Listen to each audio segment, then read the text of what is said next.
सांगली जिल्ह्यातील बनपुरी तालुका आटपाडी येथे माणुसकीला काळिमा फासणारी आणि अंगावर शहारे आणणारी घटना गुरुवारी उघडकीस आली. केवळ चोरीच्या संशयावरून दोन निष्पाप मुलींना रात्रभर हातपाय बांधून उलटे टांगून त्यांचा अमानुष छळ करण्यात आल्याने यामध्ये 10 वर्षीय सानिकाचा मृत्यू झाला, तर तिची 11 वर्षीय बहीण अनुजा गंभीर जखमी अवस्थेत सध्या खाजगी रुग्णालयात उपचार घेत आहे.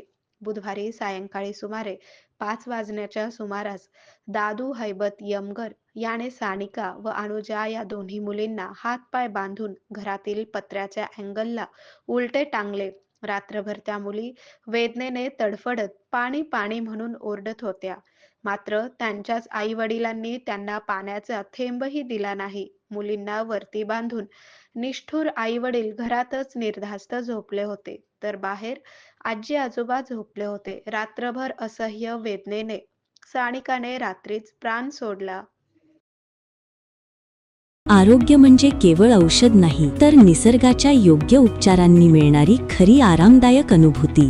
सोलापूरमध्ये निसर्गोपचाराचं विश्वासाचं नाव लिमये निसर्गोपचार केंद्र. इथे उपलब्ध आहेत विना औषध उपचार पद्धती, ॲक्युप्रेशर, ॲक्युपंक्चर, कपिंग आणि मसाज थेरपी.